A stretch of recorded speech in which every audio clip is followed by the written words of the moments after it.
Mark Griffiths, and you'll be immediately disappointed to hear that neither Long is with us today for Dragonheart.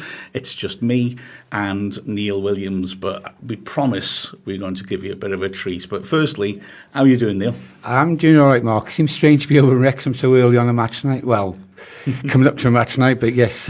Yeah. Well, we better explain that, hadn't we? Yeah. We've had some problems, which means that we've had to record this before the Maidenhead game. So please don't tell me the result, okay? I'm trying to avoid it so I can commentate on it later and seem surprised.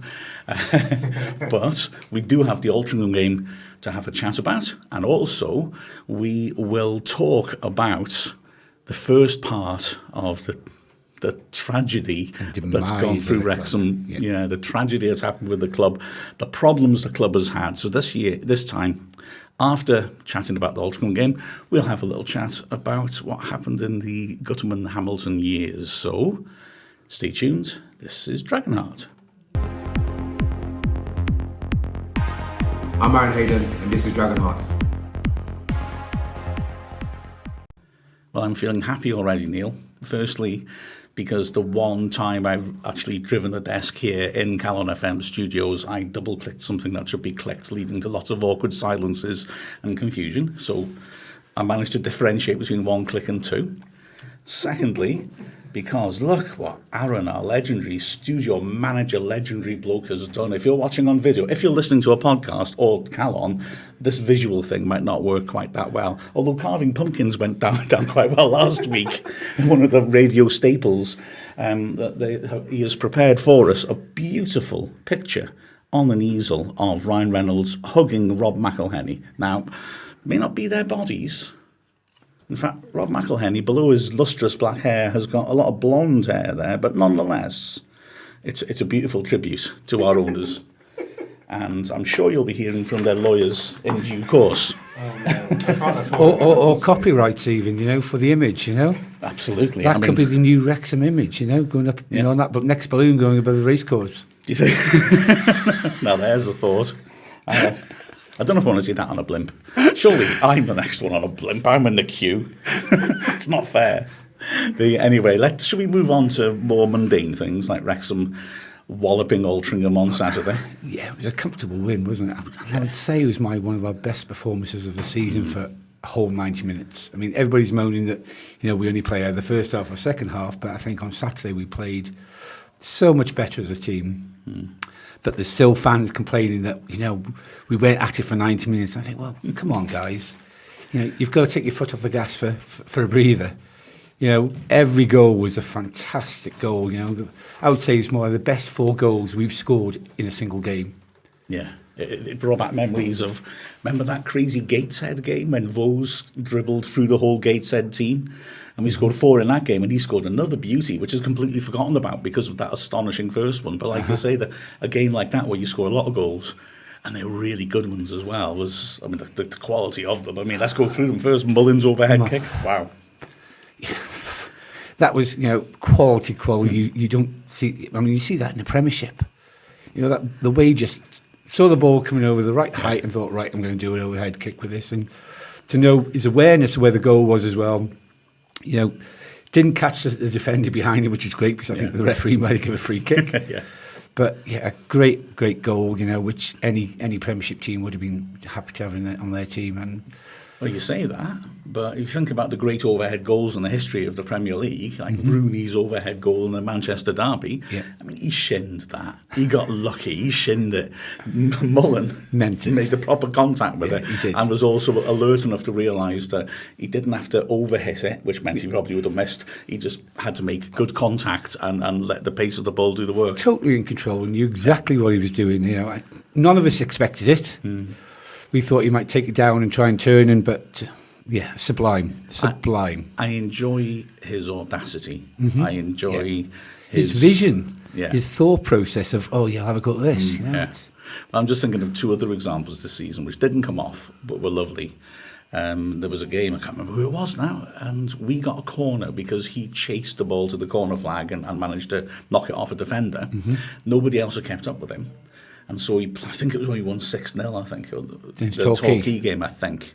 So he plonked the ball down and tried to take the corner immediately and score, because the goalkeeper was standing on his penalty spot shouting at the defenders as they came back. Never expected him to try that. He tried and kill it in, did he? Yeah, and he hit the side netting. Yeah. He's probably about 2 yards short of achieving it.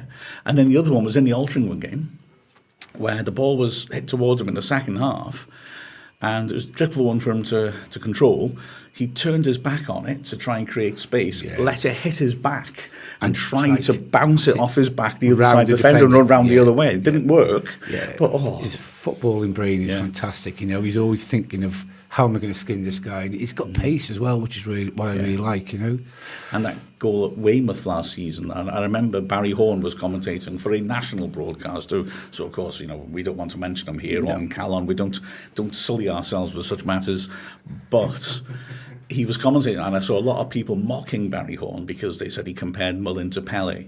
But when I actually saw what he describes, I thought, right, okay, yeah, I mean, you don't compare Mullin to Pele in terms of achievements or anything like that. But what Mullin did in that game was exactly what Pele did in the 70 World Cup against Czechoslovakia, running at the keeper, ball's coming across him. He pretends he's going to hit it and steps over the ball, runs round the keeper and shoots. The keeper's absolutely bewildered. The only difference between Mullin and Pele in that manoeuvre was Pele, having done that so amazingly, then missed, whereas Mullin scored. So people mocked Barry Horn for comparing him to Pele. He's better than Pele, Neil. He's better than Pele. Yeah, you think back to the games against Stockport last season, you know, with two great goals, you know, with his vision again to chase that long ball from our keeper over the top and then just lob their keeper and then to skin their defence and do virtually exactly the same thing with the second goal. You know, his football brain is fantastic. And my biggest worry is both him and Palmer come January. Is anybody going to come in for those two guys, you know? They're going to have to pay top dollar, aren't they? I'm sure they are, but, you know, that will be a big crush on the team, you know, to lose any of those two. I think I'd be more worried if I was Notts County about Macaulay Langstaff. Yeah, I think they're already worried about losing them players already, because I think Notts County may be wanting the money more than we needed money in Wrexham. So, I think that's going to be their biggest worry. I think you're right as well. You're saying about the Stockport game. That reminds me as well of that Gateshead match I mentioned before in 2015, where Vose scores a phenomenal goal, and then another beauty that people neglect because we're all just amazed by that first one. Mullin against Stockport. I mean, that first goal is goal of the season, no question, for its quality and for its importance. But his second goal is such a glorious goal. Okay, he's one-on-one with the keeper, you fancy him to score, but the way he flicked it really high over the keeper's head and then controlled it. I wouldn't have the capability to make the first flick, but I promise you, if I executed that correctly, I would then make a total mess. The ball. I'd still miscontrol it in front of the open goal, and it would dribble out for a goal kick, you know. So it was just an absolutely ludicrous goal, and yet because of the one he'd scored literally 2 minutes earlier, I don't think that one gets the credit either. No. And you know, this one's going to be goal of the season, I'm sure, when he scored on Saturday. Well, is it? Because unless he can match it again tonight, you know. Well, that's very true. Yeah, he's got another 30-odd games to go. Of course, you say it's goal of the season, but was James Jones's goal of the season? It was a lovely goal. That was a team goal, wasn't it? Well worked. You know, one again would have fitted any Premiership, you know, play field. The one touches, the passes was absolutely first class. You couldn't have asked. You know, the way they passed through the Altrincham defence was. Yeah, and James Jones just slotted in the corner there. I missed it on the day because I was doing the PA data, so I was busy texting sports desk with all the the subs that are going on. So I actually missed the goal, but I've seen it on the replay, and it's a fantastic goal again. Yeah, any of those goals we scored on Saturday could be thereabouts at the end of the season. I noticed that you missed it because I edited this afternoon the highlights of our commentary because I videoed us. And I was looking at it, and I could see you were looking down. And just as he's about to score, you sort of look up because you hear everyone's getting very excited. But it was a lovely goal, and the slickness of the passing, everything was inch perfect. And I know this is a really stupid thing to say, but heck, I've said stupid things before, and I'm starting to enjoy it. And it won't be the last. Yeah, exactly. I wish we'd saved it for a big game because no defence will repel that move. It was glorious. No. But we may see after the big games as well do exactly the same things because this team is growing and growing each game. You know, whoever we take off or bring on, it only solidifies the team, and actually, it doesn't detract from the team. Where last season, if we brought a sub on, we thought, but now we've got the subs coming on with quality, and it's not going to change our performance whatsoever in anything. It just gives us a spur because they've got the extra energy to play. That's right. I mean, in terms of strength and depth, I was right. I may get this stat slightly wrong, but I remember the FA Trophy final, looking at the subs and seeing that I think only 2 of them were still at the club at the start of this season, and I think Hyde might have been one of those 2. Right. So, looking to change the game, a couple of injuries that have really decimated our strength and depth, and Parkinson looks at the bench and thinks, well, who's going to actually alter this? Whereas now, Lee, Dalby, Tunnicliffe's only played the last 3 games and he's been outstanding. It's going to be difficult for Clarith to come back in with Tunnicliffe playing, But same for Mendy. With Mendy. Mendy's come back. I've been told, call him Mendy, so I'm going to stick to it. But McFadden's done, Saturday. He had a good terrific, game. wasn't he? Yeah, he had a great game on Saturday. You couldn't fault any of our players on Saturday. Even the subs came on and did the job, So, great all-round performance. I have to pull you up on one thing, though, Neil, and myself. We've gone through all this, talked about lovely stuff. We've not mentioned the bloke we picked as man of the match, Ollie Palmer. He scored 2 lovely goals himself. He did. Very impressive, wasn't and he? his pose on the edge of the pitch when he's posing as the Deadpool is fantastic, Very good. I think somebody's actually put him next to a Deadpool picture on Facebook somewhere. It's as a photographer, you'd appreciate that as well. I think the fact that was captured and the recognition of the moment. Funnily enough, I've written for the Leader next week about our photography at the club because I think it's brilliant from a quality point of view, from an artistic point of view, but also from the point of view of selling the club, because good images can sum up so much in an instant, especially on social media. But I was also reflecting on the fact that we used to have Les Evans, who was the legendary photographer for the Leader. On his own? On his own, exactly. Yeah. That's exactly my point. And we have 2, maybe 3 photographers on there, plus a videographer filming. It's brilliant, isn't it? Yeah. When I remember the 93 game at Northampton when we got promoted. It was a heck of an occasion. I managed to get there after work to Northampton. I'm proud of myself. Speaking as a teacher, finished at 3 o'clock mark. So speaking as a teacher, 3:30. Now, come on, be fair. I put in the shift. I'm at the coalface. I'm at the coalface almost until it starts to get a little bit darker. I was very impressed to see how many pupils were there who had taken a day off because they were ill. But unluckily for them, were right in front of me in the queue to get in the away end. But anyway, at least one of them was Dixie's son, so I let them off. They were my football team, so I wasn't going to do anything about it. And then being in that packed away end, which was a temporary stand that felt like it would collapse at any minute. And Gary Bennett scores, and one of my most iconic images of following Wrexham, Bennett scoring, following the ball into the net, and just sticking his face through the net, screaming with all the Wrexham fans screaming at him. It was amazing. And Paul S. Evans, of course. Did he capture that? And he did and he didn't. Okay. He took a picture of it, and it's a great picture. But, no matter how great a photographer you are, when he's capturing live action, you can't anticipate exactly where that would happen. No. And like I said, my angle in the crowd, perfect, right behind him, to see the emotion on his face, whereas Les was naturally where he should be, side of it.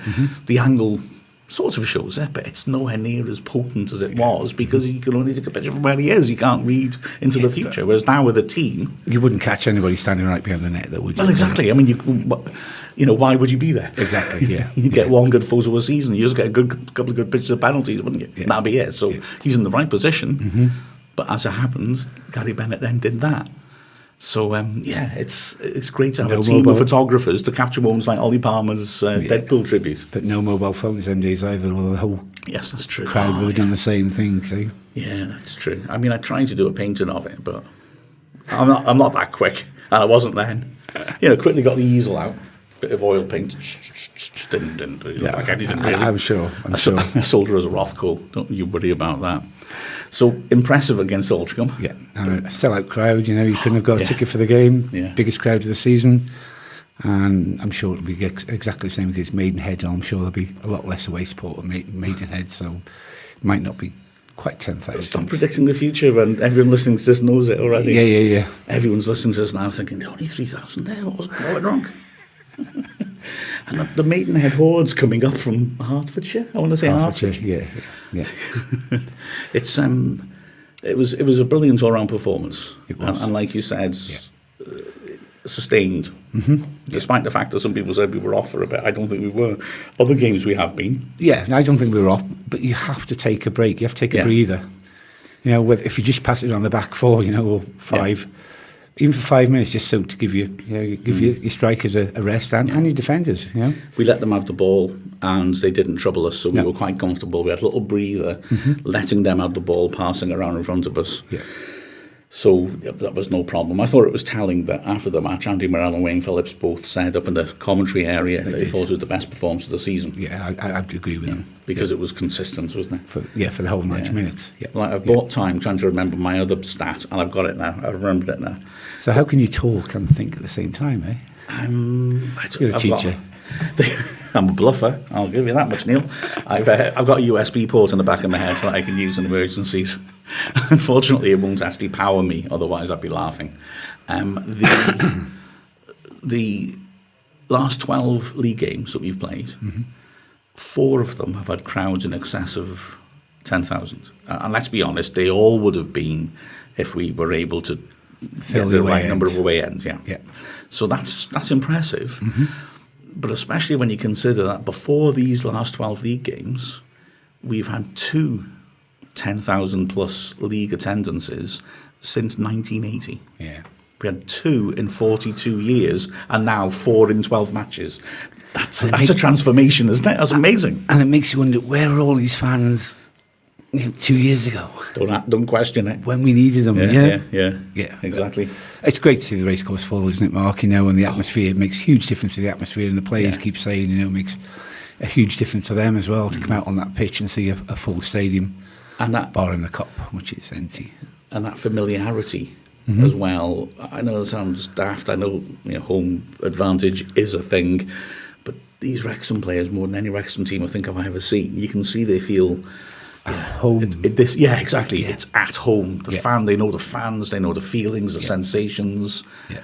They feel they're going to hit back if they go behind. Yeah. There's no panic. No. The Halifax game didn't panic, just drew them in. And the fact that we're scoring, what is it now, in league games at home, an average of 4.25 goals per match. And in 2022, before the Maidenhead game, averaging nearly, I think it's just over 3.5 goals per game in league games. Yeah. We have goal power. We expect to score. We expect to take the game to teams. County still have a better goal difference than us. Meh. Who By cares? 1. Don't worry about it. How can that be? They good luck to them. They're pushing themselves beyond their limits, and soon they will burn up on re-entry in the atmosphere. Bromley will have been a tough game for them. Yeah. Stop looking into the future. Everyone listening knows what happened. I might not know what's happened. You don't know. It hasn't happened yet. I know. Oh, this is deep. This is flaming hell. Maybe we should move on from the Altrincham game in that. Oh no, there's one other thing I'd like to say. Mark Howard, who some people aren't totally sure about. 3 good saves, I thought, on Saturday. Yeah. I don't think it made a difference to the results, but good goalkeeping. That tip over from the free kick was spectacular. You know, I don't think you actually see that initially when they take the free kick. You think he's just blasted over the bar, but he does get his fingertips to it. You know, he was in the right position and he got to the ball and pushed over for a corner. Yeah, and I don't think the other 2 were that difficult to save. One came straight to him, I think, right down the throat. And one... The first half one, right at the end of the first half, low down to his left. Oh, right, yeah. I think it was a cracking save, I thought that. I mean, the Altrincham player, Con Clark, he's managed to drive right into the heart of our penalty area. Yeah. He's about 8 yards out. The way it's sitting on his left foot, you think he's going to try and curl this inside the far post, and instead he's bluffed Howard and really hit it hard from about 8 yards inside the post, and we were right behind it. And I was thinking, it's over there. He just nailed it. Shortest route from A to B. Keeper's probably edging the other way, and Howard got down so well to get a good strong hand push around the post. I thought that was a smashing save. That. Yeah, he's grown in confidence. You know, we had a couple of dodgy games at the beginning of the season, but he's he's solid now. You know, it'll take a lot for either our sub keepers to come back in and take his place right now. So I always think as a goalkeeping snob, because that's what I am. I have always felt outfield players don't understand goalkeepers, And I've always felt that they make a mistake. They've got players on the pitch who can actually rectify the mistake. Yeah. Keeper makes a mistake. Yeah. It's all down on him, really, isn't it? Exactly. But I think as well, most managers are outfield players. And I sometimes look at a manager's decision over a goalkeeper and think, you've not judged that correctly. You're seeing the wrong thing about a goalkeeper. I felt, sometimes people get excited over easy saves and aren't excited over really good, difficult saves. Yeah. And I always think a good rule of thumb is, imagine that shot going in. What would have to happen for the keeper to let that past him? So I think you're right, that third one he made in extra time, I think it's a really good save. It's good reflexes, but it's really struck well. But if you imagine that getting past him, would have changed the game. Well, not that, but it's a save I'd expect him to make. Yeah. It's an excellent shot, and he's done well to deal with it, and he's pushed it away out of danger, so it's really good goalkeeping. But for it to actually go directly in, he's going to have to misjudge that a bit. Mm-hmm. Whereas the free kick one, like you said, his footwork's good. Sometimes you tip something over and people get excited, but it was direct above your head, and you just can't catch it because it's too high. But you're in control of the situation. But he had to backpedal for that, and he did it very quickly to make it look simple. But you could imagine that getting over a keeper's head. Yeah. And then that first one, to me, when he hit it, I just thought, goal. That's a goal, that is. And he's got down and pushed around the post. Fair play to him. It was good calibre saves. Although I do feel we were totally in control. I mean, we could have scored more than the 4. So and you can see that clean sheet for the first time in a few games at home since the Torquay game. Yeah. So, but you can see the confidence. Because you've got keepers making good saves. The defence looks stronger. They look more confident. And it runs through the whole team. Then I think if your defence is a bit worried about your keeper. You're more likely to make a mistake and put that pressure back on your goalkeeper, So it's a two-way thing, and I think they've got that balance really right now with the confidence between the keeper and the defence. That Saturday showed it well. We defended very well when we needed to. Keeper made 2-3 saves which he needed to do, and they were confident. It was a good game to watch. Do you think Tunnicliffe coming in has brought that solidity? I don't think it's a criticism of Cleworth, who's been excellent, but give him a break. Put Tunnicliffe in. And he's a big lad, Tunnicliffe, isn't he? He's going to take a lot moving off the ball, but his touch has been very good. His vision's been good. But Tozer's vision, last couple of days, his passing, spectacular. From the centre of the pitch out to the wings. Great passing. So, I used to think of Tozer as the Cheltenham Beckenbauer, but in Germany now they see Beckenbauer as the Bavarian Tozer. I can quite imagine, Mark. Yes, I can quite imagine. His passing's terrific, isn't it? He pings those diagonals, and so inch perfect. Yeah, and that's what, when we're playing well, it's one of the key features, isn't it? We'll go wide, we'll draw the team across. We'll invite the danger of losing the ball because we're confident that we're on the ball, we won't make mistakes, and then it's feed it back. Ping goes to the other side, they're exposed, and we're in. I'm sure half the fans don't watch the game that we're actually watching half the time, because they say Toes is just one. What do they say? One donkey pony. One trick pony. That's the one. A one pony donkey. Just a throw-in man, but he's not. He's far more and. To criticise him and say because his throw-ins are not working, they're not working, but they did mix it up a bit on Saturday, went for a short one or somebody else took it quickly. But we've scored a number of goals from our throw-ins last season. So, but no, I'm impressed by his passing skills as well. The throw-ins, it's interesting because is that his fault if we haven't scored from the throws? He's putting the balls in the same areas, but we haven't not in the right place.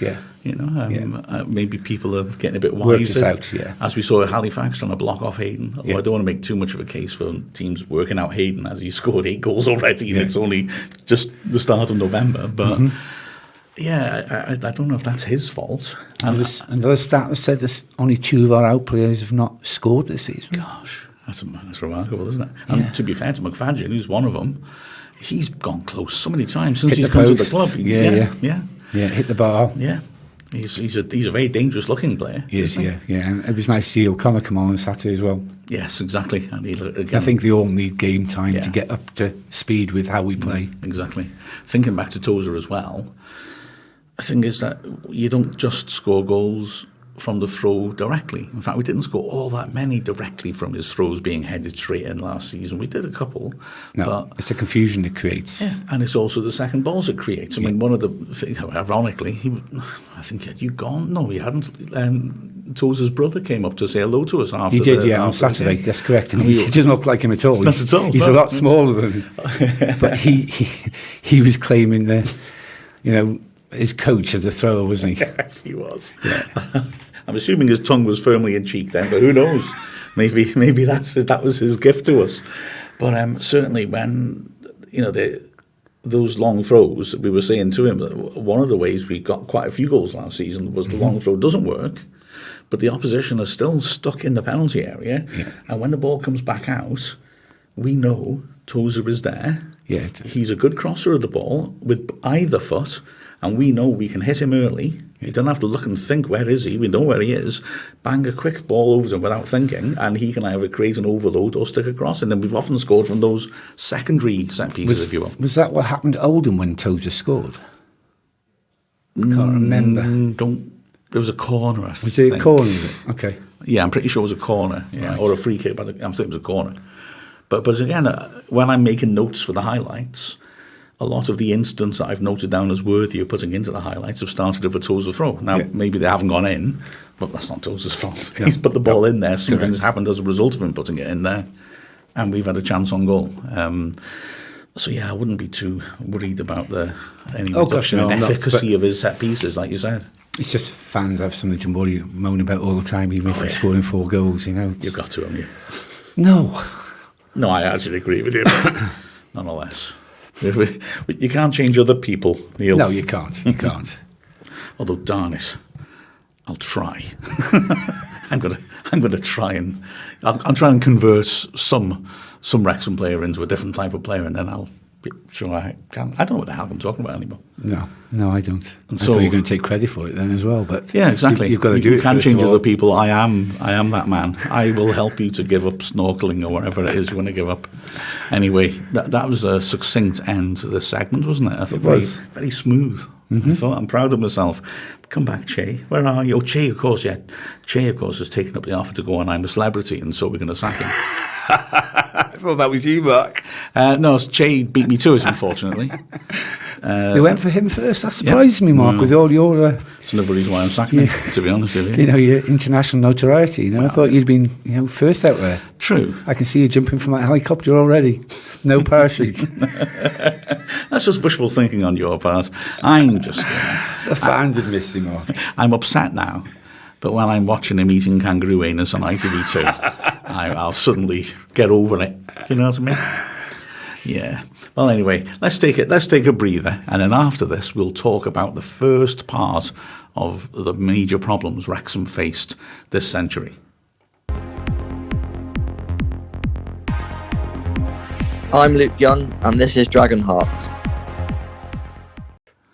Right now, crisis at the racecourse. We need to look back at that. Major crisis, wasn't it, Mark? And we're going to focus on the Hamilton-Gutterman years this time, yeah. And then next time we'll look at what happened subsequently as well. The reason we're doing this, at least in part, is because it's a story that needs to be told, yeah. And also because Welcome to Wrexham has brought up maybe omitted a lot of the important things that went on that virtually, which saved our club in many ways. Oh, 100%. Yeah. And to be fair, it's difficult to get that sort of story done in detail in that sort of format, but there's a lot of stuff to talk about, and a lot of people who not know anything about the club are interested and want to know more, and so we thought perhaps it'd be opportune to tell the story over the course of a couple of weeks and let people see what happened. Definitely, to give it to the wider audience. Even the new fans that's come on board in the UK and locally in Wrexham, I think, need to know exactly what the club went through at that time where we nearly went out of business. If Hamilton would go away with it, there'd be B&Q car park on the racecourse now. Yeah, absolutely. We've only got the fans, a small minority of fans, to thank for saving our football club to where we are today, and for Rob and Ryan to be able to come in and buy it through. The trust took over, steadied the ship, kept it running. At I know there was no profit, but they were never in the black or in the red, sorry. Hence why Rob and Ryan came in to buy it, because, there was no debt within the club.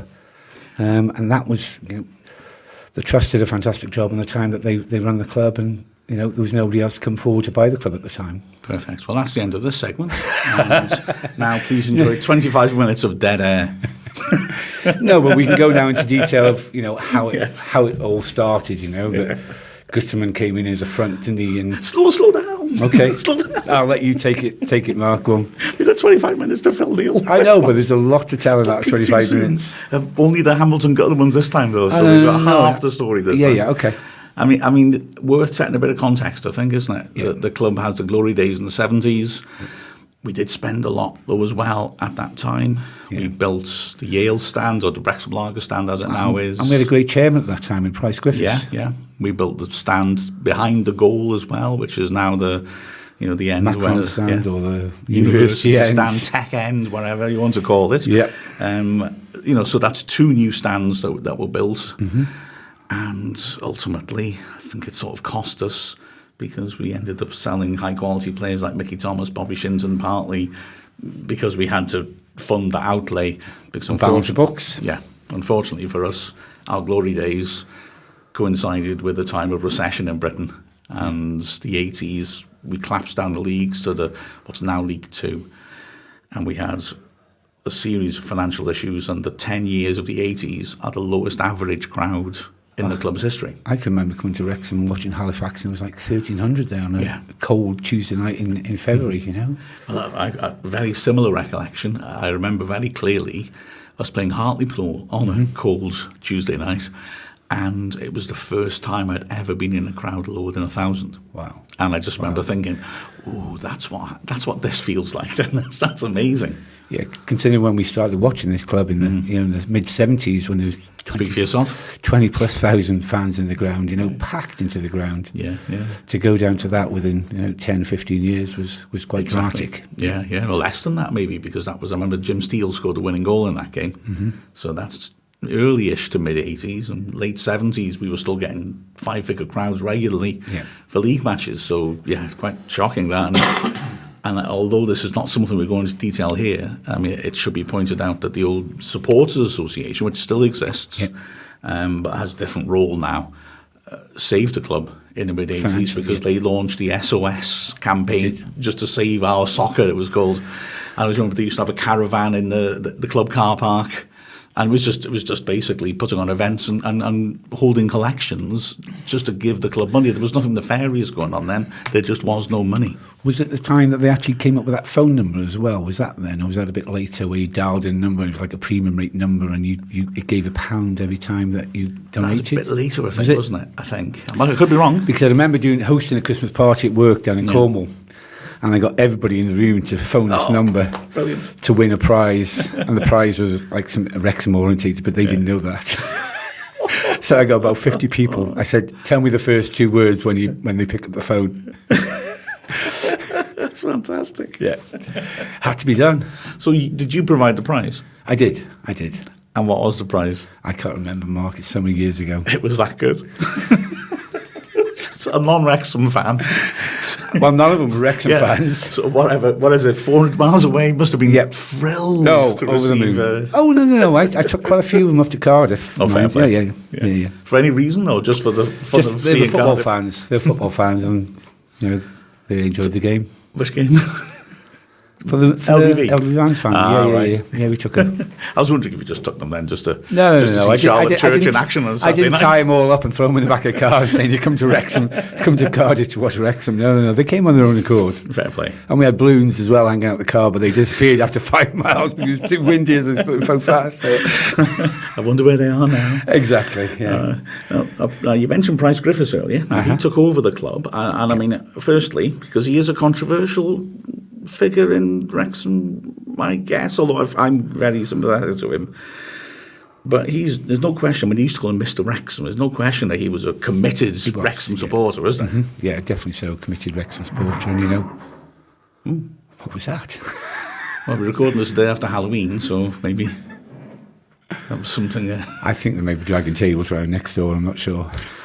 I'm hoping so. Doesn't put me at all that much ease, even if they are. But anyway, but let them carry on with their backyard autopsy. But Price Griffiths was a genuine. He was a fan of the local club, chap. wasn't he? Yeah, big fan of the club, and I think his heart was in the right place. But whether he had the finances to bolster the club's coffers, I'm not too sure. But he ran it for a number of years, as a chairman. So, and he did a pretty decent job. I mean, he was the chairman when Flynn had all his glory days. The famous cliche about Price Griffiths was that he helped to build the Cop, taking wheelbarrows of cement across, volunteers helping to build it, having stood on it as a kid. And I always remember when we played West Ham in the FA Cup in 1992, him walking around the pitch at Upton Park before the match, clapping the fans and everybody going crazy, because he was a very well-loved character. Yeah. And I think that's the point, isn't it? That he was an old-fashioned club owner in the sense of a local businessman who loved the club and wanted to do his bit. Yeah. And that only takes you so far, although in those days, that still could be further than it would be now when there would be all the oligarchs coming in. But there were financial issues later on in his time. We took on a new director, Jeff Farrell, who was very ambitious and wanted to change things around and modernise things a lot, but there was a lot of friction, and he ended up leaving the board and making a lot of angry complaints about how the club was run. And then coinciding with that, so this is the start of the 2001-2 season, Price was taken ill at a game at Wycombe. And I think a combination of all these different things, and the fact we did have financial issues at the time, I think made him feel it was probably time to sell, didn't it? And so he did, and this is where he becomes controversial, because he sells the club to parties under whom we do not flourish. I'm saying that in a very careful, legalistic manner, shall we say. You can't sue me for saying that. He's blamed for that, but I would say he was not, as far as we know, given the full story. And he acted in good faith. And so, like I said, whereas a lot of people felt he'd let the club down by selling to the wrong people. But did you know their end game or what their plan was? Maybe precisely. not. Yeah, I really think it's unfair maybe on him. He was a bit naive, maybe. Maybe so, yeah. Although I will hold my hands up and say that the person who appeared to be buying the club was Mark Guterman, who had previously been chairman at Chester. He'd taken them into administration. They'd been relegated from the Football League. At the time, I felt, well, okay, that isn't a great CV, but it's not proof of anything dubious. No. And But little do we know. But Price Griffiths, I assume, would have the same sort of feeling of, well, I'm looking to sell, he's willing to buy. There's nothing in failing to run a football club that makes you, unworthy of selling to. So I feel that was the situation Griffiths was in, and I think that the criticism of him is harsh. He is at a point where he had to hand it over to somebody, and Guzman was the person who appeared to be making the offer. And it's got to be said as well, initially, things seemed okay on the surface. Very memorable to me. Wrexham got relegated, but the first game of the next season, horribly, at Scunthorpe, Wayne Phillips had a terrible injury, broke his leg and couldn't carry on playing.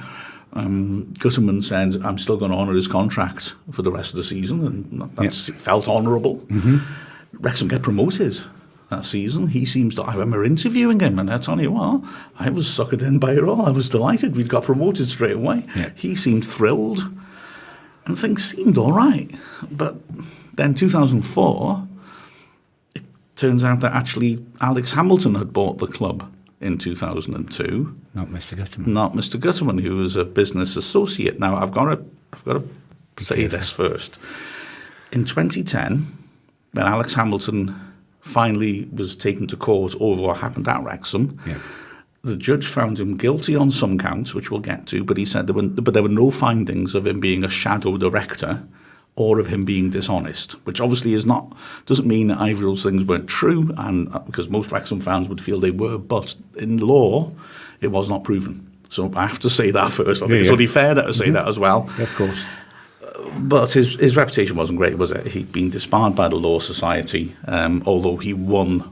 He won on appeal on most grounds, not all grounds. He'd also had a successful compensation claim against him by 2 female employees who sued him because they said he'd been discriminatory and sacked them because they got pregnant, and they won their case. But as well, nobody knew who he was, and suddenly it turns out he was he a property developer as well? He was a solicitor. When he has his, shall we say, issues with the Law Society, he decided to rebrand himself as a property developer. And we were sitting, of course, on the racecourse, weren't we? Yep. Lock, stock and barrel. Yep. Prime part of town. Yep. Gateway to Wrexham. Yeah. And at the time was valued at around 10 million. Yeah. If it was built on. Yeah. I'll let you guys do the maths about this. Now, the grounds was owned then by a brewery. Yeah. Marston, was it? It was, well, at that point, it was Wolverhampton and Dudley. And traditionally, the ground was always owned by a brewery, wasn't it? And Wrexham would pay a peppercorn rent. So we were paying a £1 a year rent to the brewery to play in the racecourse. Hamilton, as the owner of the club, convinced the brewery that as the club was in dire financial straits, that they should sell the ground to him as the club. And they agreed to do so. And so we bought the ground, or the club bought the ground for £300,000. And on the same day, it was transferred to a company owned by Alex Hamilton called Damon's. That's the one. So we've suddenly handed an asset across. This feels a bit dubious, shall we say. But we didn't know this at the time, did we? No. We were then charged £30,000 rent rather than the £1 by Hamilton. And as was shown on a documentary that was aired in 2004 on the BBC, on the Week In, Week Out programme, they had specialists in property law saying, on the face of that, this does not look legal. You can't see a director legally has to act in the interest of his company. Well, it can't be in the interest of a company to transfer an asset straight out on the day that the company's paid for it for nothing, and then start to charge that company rent. Astronomical rent. And then he went further and on July 2004 gave the club a year's notice to get out. He was going to build a new stadium, supposedly outside of Wrexham. Yeah, he was a bit like Chester's ground, and we didn't really want that. Well, if people don't know, Wrexham Football Ground is so ideally located for all transport links. You're right next to the railway station, literally a minute's walk away. Yeah, and then you've got the main road, literally a minute the other way, which will take you from South Wales to North Wales and to Chester beyond. So it's in a prime location where it's situated in the town. Walkable from town centre as well. It's about 10 minutes or so, isn't it? 15 maybe, if you fancy stopping on the way to look at if your Mark wants to go to get a coffee or something, Yeah, absolutely. Just get held up by people asking for selfies and autographs. It's always a problem, isn't it? Yeah. So it's a perfect spot. But as Neil just gestures cleverly, knowing I wouldn't mention it, 10 minutes left. But I just thought he was impersonating my goalkeeping sweet style. No, that's our earmark. Yeah. Not like that. Fair point. Well, that's not the way I play. Now, the thing is that at this point, the managing director, John Reams, breaks cover and basically says, I'm not happy with what Hamilton's doing. Yeah. And I've got an artefact here, so if you're listening to this, I'm afraid it's not very helpful. Isn't this when the fans got involved as well, though, Mark? Well, I think this sort of thing, this is when it coincides, isn't it? Yeah. I just want to show this, if you're watching it on the video, though, this Wrexham programme from near the start of this season. So John Reams, the managing director, decides he's unhappy with what Hamilton's doing. He feels it's acting contrary to the interests of the club. And so he writes a really incendiary piece for the programme. Essentially, well, I mean, I can say this because it's what Reams said, and he said it on TV. He accused Hamilton of asset stripping. Yeah.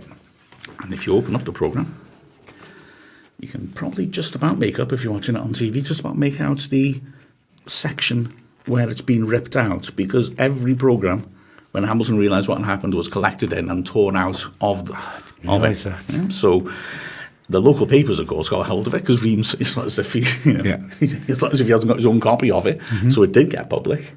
And ironically, probably Hamilton got more publicity for Reams's point because he did that, and therefore it was in the newspaper. Yeah. But yes, so he complained that he was not consulting with the board over making big decisions like the land being transferred. He complains that the club was in substantial debt. Now, I've seen two different stories in the same day on the BBC website, one claiming 2.5 million in debt, one claiming 5 million. So I think 2.5 is more realistic. Yeah. What's definitely true is that we owed £800,000 to the inland revenue. Yeah. And Reams said he felt he could get £200,000. If Hamilton would give him £200,000, he could satisfy the inland revenue. He said that Hamilton had given him written assurances on a number of occasions he was going to do that, but he never gave that. And the club was issued with a winding up order and was in major, major trouble. And like you said, the fans get involved then, don't they? They do, yeah. But I think the fans, in the way of, there was an undercover group, should we say, called the Jimmies. Yes. Who, that's what they called themselves, who did a lot of undercover investigation work, which sussed out a lot of this and what was going on and what Mr. Hamilton was doing behind the scenes, what he was doing. They actually went and, I think, played tennis on his tennis courts. That's right, yeah. Just to let him know that, we're keeping an eye on him. And without these fans, whoever the Jimmies were, because a lot of the time nobody knew who they were. They were these so-called undercover investigators working on behalf of the Wrexham fans. And they were a great bunch of lads. And they used to sell a magazine as well called The Jimmy. Yeah, the Dismal Jimmy. Dismal Jimmy, outside the ground before games, informing the fans of what they've come up with and what they've found, And I think without them and what they pulled up and what they dug up and what they found out, the club wouldn't be here today, I mean, they did so much good work and never had any recognition for what they did, although, a lot of the time we didn't know who they were because they're not come forward. There was another chap called Kenny Pemberton, who was a solicitor, and he bought a pink taxi. And that became the symbol of the Wrexham fans fighting for our survival. We did marches through the town. We marched to the stadium from the centre of town, So many things were organised in protest of what was actually going on. There were protests inside the ground, red card protests, all kinds of things, because we weren't happy with what was going on. And we could see that the club was going to fold. We weren't going to have a Wrexham football club at all. We'd all have to start again from scratch. But no ground, no club, no team. Yeah. And it was quite scary. The protests where he lived in the Cheshire.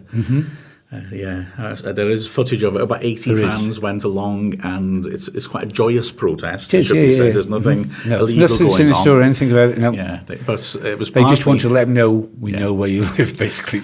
That does sound sinister, Neil. At the time. But also, I think to make the point to his neighbours of this is what your neighbour is doing. Yeah. The idea that this is a well-heeled, sort of countryside town. Wealthy people probably won't enjoy having this hassle happening and this noise on a Sunday morning. They brought loads of red balloons, and they said there were 2 security guards on the gate, so they couldn't, on that occasion, get onto his property. But they threw lots of balloons with Wrexham badges on over the gate, and they went around leafleting and knocking on people's doors of all his neighbours to explain to them what was going on. I must say, this is all self-funded by the fans itself at the time, which was great. And then there was other initiatives, but Mark will carry on with the story. Well, I'm just thinking we can't tell this story without talking about Mr. Hamilton's adventure on the Cop. Yeah, when he travelled around the ground, he was maybe looking for somebody to assault him, maybe, we don't know. We'll never know, I guess. And the stewards, picked him out and they escorted him out of the ground. Well, I think plenty of people who met him would argue he was quite, how shall I put this, irascible, could be. And there seemed to be provocative behaviour at this point, because he'd just before then done an interview in which he called the Wrexham fans, and I quote, low-life scum. But it's not your chat up a girl, is it, Maybe in Wrexham, no. Well, actually, in Wrexham. You got a 50-50 shot there, to be fair. So he then turns up all of a sudden on the Cop for a match. And there is a feeling of why is he doing this? Is he looking to provoke an assault so that he can say, well, look at what they're like, they're all awful. What I said was true. Yeah, exactly. It backfires on him, though, because the fans do not react in that way. They shout abuse at him, they laugh at him, but they don't. And the police are furious. Yeah. So the police come and they escort him out of the Kop and essentially tell him that he should not come to the ground that he owns anymore because he will cause a civil disturbance. So, I mean, what a bizarre thing to do. But then the crux of it comes, the club at that point owned two other substantial bits of property, Stanstee and Colliers Park. Yeah. He transfers Stanstee to himself for £90,000, but the paperwork isn't signed on the club's part. So that straight away is not a legal transfer automatically. Also, 40,000 of the 80,000 Wrexham paid to Lex 11 to buy the ground has not been paid yet. So there's also a legal issue here of the transaction before has not been completed. And then he does the thing which ultimately makes the big difference, which is that on a week in which our power was cut off for a day by ManWeb, and on which the players were not getting paid and staff were not getting paid, he attempts to bring his PA, Gail Stubbs, into the club as a board member. There are two other board directors, Dave Griffiths and Dave Bennett, two long-standing Wrexham fans who had the club interests at heart, that quite frankly I think he thought they'd be straightforward to push around. He misjudged that massively. They stand their ground and say no, and in that act, I would argue, they save our football club. They do. Is that when he signed a napkin saying I resign? Right. He grabs a Coca-Cola cup memo pad and scribbles on it, I resign, and signs it. Gives to them. And it's a huge mistake. He tries to retract it under the advice of Stubbs and goes to the media to say, I have not resigned, I retract my resignation. You can't do that. And the thing is that the process is once you've resigned, and he then has to call an extraordinary general meeting to be reappointed, which he would win because he owns 78% of the shares. Yeah. But you can't do that for 2 weeks. And so the two Daves, as they were known, acted decisively. They consulted with the trust. Yeah. The trust made an offer. This time, the trust had been formed, isn't it? Oh, we haven't talked about that. They were looking at for membership from the fans, and at that time there weren't that many fans become trust members. But we were all asked to pay just £10 a year for membership of the trust, and fans got together to raise to raise funds as they could. The two guys for the 2005, Lee and Wayne, walked all the way down from Cardiff, Wrexham to Cardiff, raising monies for the club, for the trust, collecting all the way down. We had bucket collections in quite a few grounds. I remember Anfield was a huge bucket collection night, and they raised a lot of money. I think we did Huddersfield as well, and a lot of the home games we had bucket collections where the fans contributed to the run of the club. I was going to Bradford, and Bradford raised a lot for us. Yeah, as well. and for the coffers of the trust to give some financial clout to the trust, so they could go ahead and put a proposal in to take over the club. So there's a lot of initiatives came in, to raise funds, and every fan, during the time, it might have only been around 3,000, but they all contributed to try and save the club. And without that trust board and the people stepping forward to give up their free time, there wouldn't have been a club here today. Exactly. It was a remarkable period in history when the fans stood up to try and save their club. They did. Yeah. The trust made an offer to buy the club. Reams had already stated that he'd previously got a 2 million bid together, which had been rejected by Hamilton. Reams felt it was more than reasonable because Hamilton had paid 1 million to buy the club. Yeah. But Hamilton rejected the trust bid. There was talk of Gutterman, who by this point had fallen out with Hamilton, which hadn't helped either party because they were sniping at each other and revealing details about their plans in public. There was talk he'd make a 2.5 million bid, but the administrators were called in. The club had a choice really between liquidation and administration. Administration was the right route to go. 100%. Yeah. It wrote off, quite a bit of our debt, and that's how the trust were able to function and take over the club in the end. Yeah, well, that was after. That was later, wasn't it? Yeah, the trust, but the trust initial attempt wasn't accepted. But the thing is, the administrators came in and immediately felt that there had been illegal activity. There was also interest from Sports Council Wales because they'd put $1 million into building the Bulge Road stand. Yeah. And then they were saying, well, hold on a second, can we see the terms of your lease? Because we don't fund public works so that an individual can benefit from it. Yeah. So there were a lot of issues, and once the administrators had got their feet under the table, they said this is when it goes to court, and they took it to court, claiming that land transfers were illegal, and they won. Yeah. And the ground That's what saved the club. Saved the club. The ground comes back into the club's ownership. Yeah. And Hamilton, having had that setback, has to wait another 5 years before the actual personal case against him from the government is heard in 2010, and he is barred from being a company director. Although, like I said, that was when they said they couldn't prove dishonesty or that he'd been a secret director, if you will. Yeah. So there's so much more to tell about that, but that's There in a is. nutshell what happened with Gutterman and Hamilton, isn't it, really? Yeah. And next time we can... Yeah, the fans were great, weren't they? Astonishing. Demonstrations, just putting it out there, walking through the town. Like myself, I've told you many times, Mark, I was living down in Cornwall. Yeah. I wondered how can I raise funds for our trust to keep our club going, and I came up with the idea of, you've seen all the letters from the clubs which I've showed you, and I collected every Football League and Premiership shirt, all signed by the teams, and auctioned off for £15,000, which was bought eventually by a man from Anglesey, and that was my contribution. It took 12 months to get that collection in. We paraded it around Millennium Stadium. Half of it we paraded around Wrexham here before the Fans United game, I think. Fans United, Brighton fans, we've got a member as well, because they were fantastic in our fight to save the club as well, and our Fans United Day where we had fans from over 70 clubs at the ground just to boost our coffers to bring money into the club.